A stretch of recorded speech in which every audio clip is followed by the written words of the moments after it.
Oi, gente! E vamos fazer a primeira resenha desse canal aqui, acompanhado por essa coisa gostosa aqui. Vamos lá? É desse livro aqui, O Segredo da Livraria de Paris. O Segredo da Livraria de Paris, ele é um romance histórico. A autora é a Lily Graham e a editora aqui no Brasil é a Gutenberg.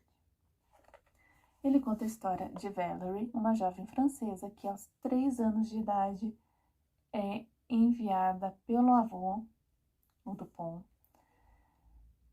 para morar com uma prima que ela não conhecia, que é a Amélie. Durante toda a vida dela, ela sempre quis saber o que acontecia com os pais dela e o porquê que o avô fez isso com ela, né? Apesar de amar ela muito. E aí, lá na Inglaterra, ela conhece o Fred, eles se conhecem desde criança, se apaixonam desde criança também. O Fred era vizinho da Amélie, né? A família do Fred, né? Era vizinha da Amélie. E passam-se quase 20 anos, 17 anos.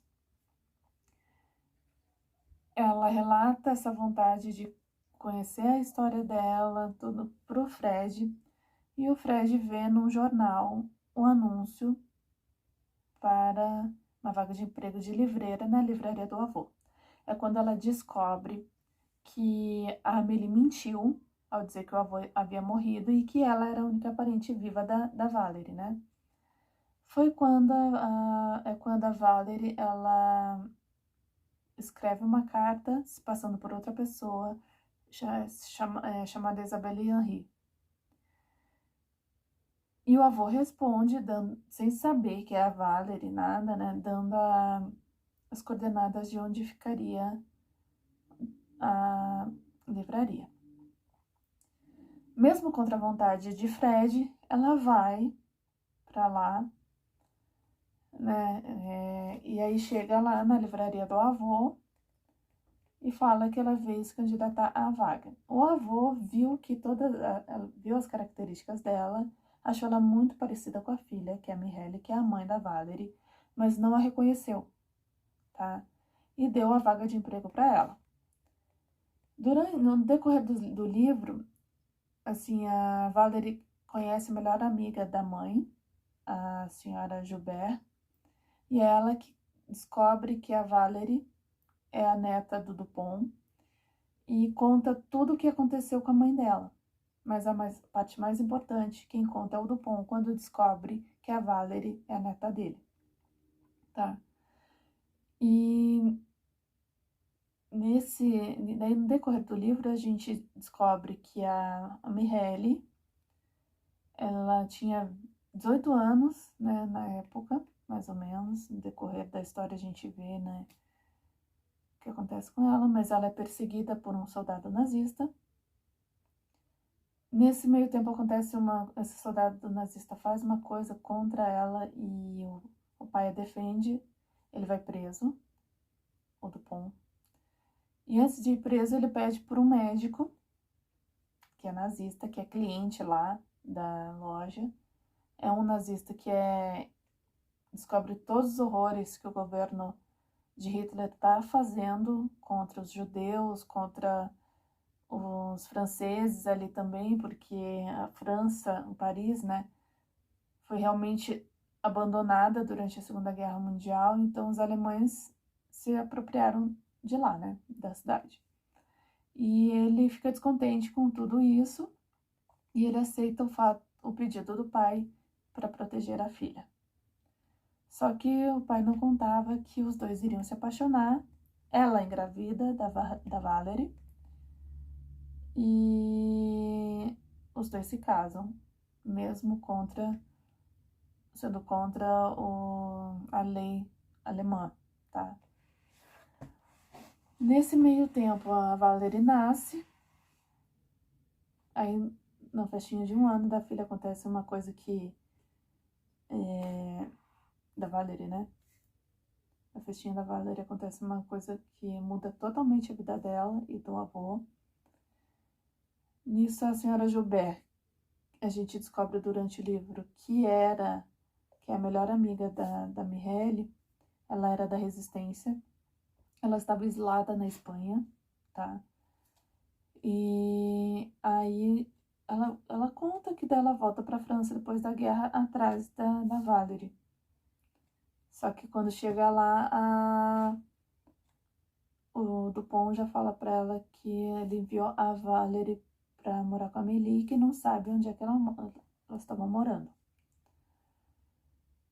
E aí, nesse meio tempo, ela, com toda a descoberta da mãe, pelo que a mãe passou, as coisas horrorosas que eles passaram, ela descobre por que o Dupont fez isso, né?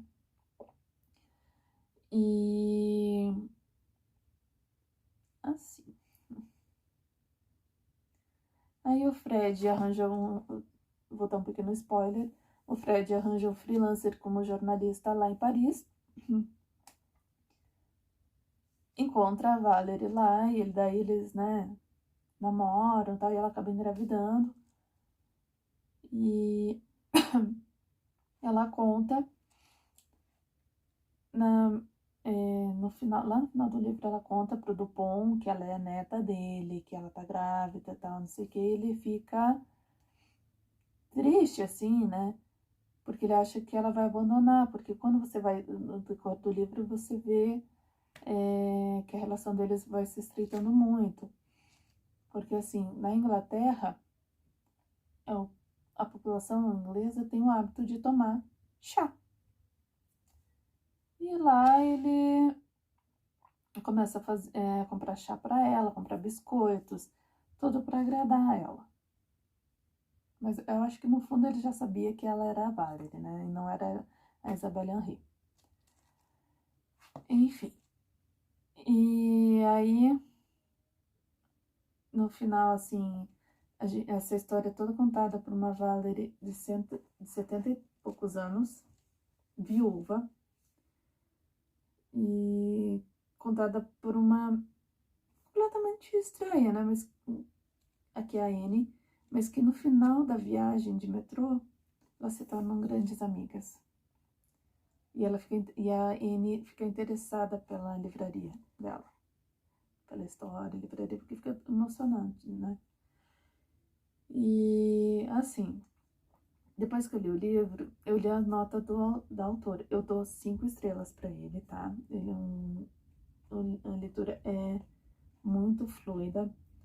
E tem um fator histórico, que é a Segunda Grande Guerra Mundial.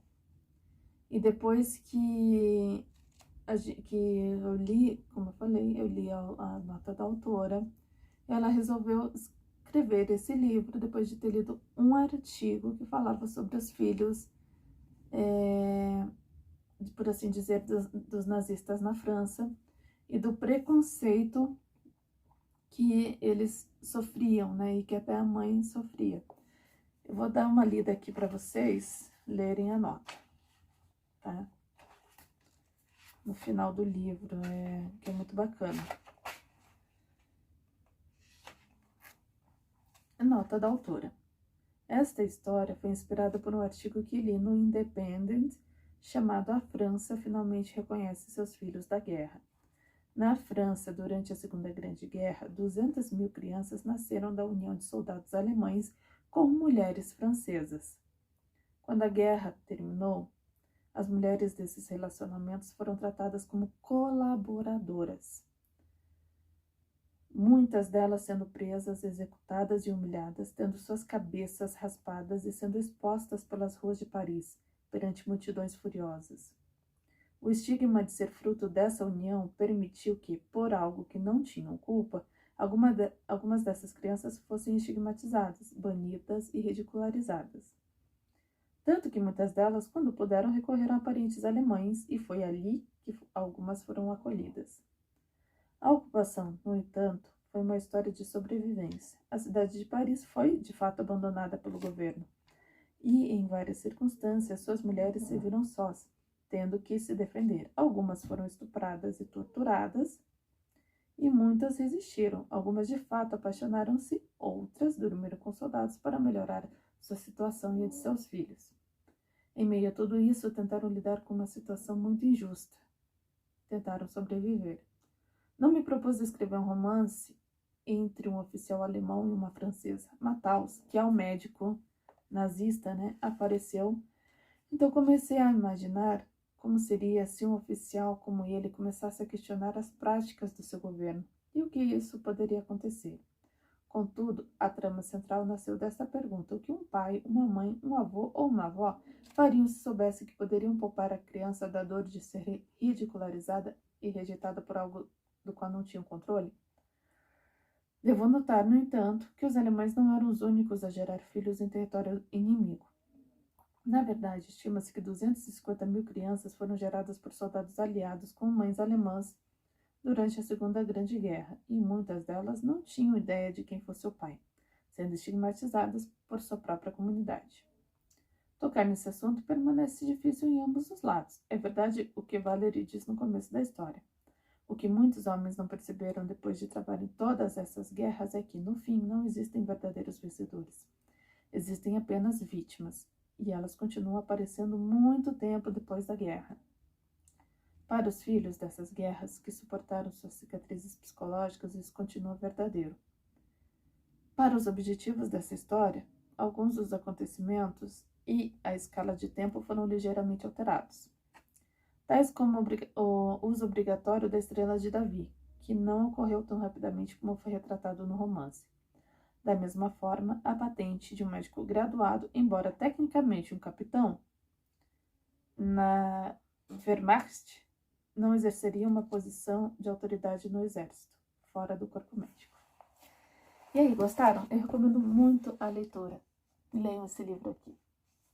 Por mais que seja um romance histórico, é baseado dentro da Segunda Guerra Mundial, então vale muito a pena.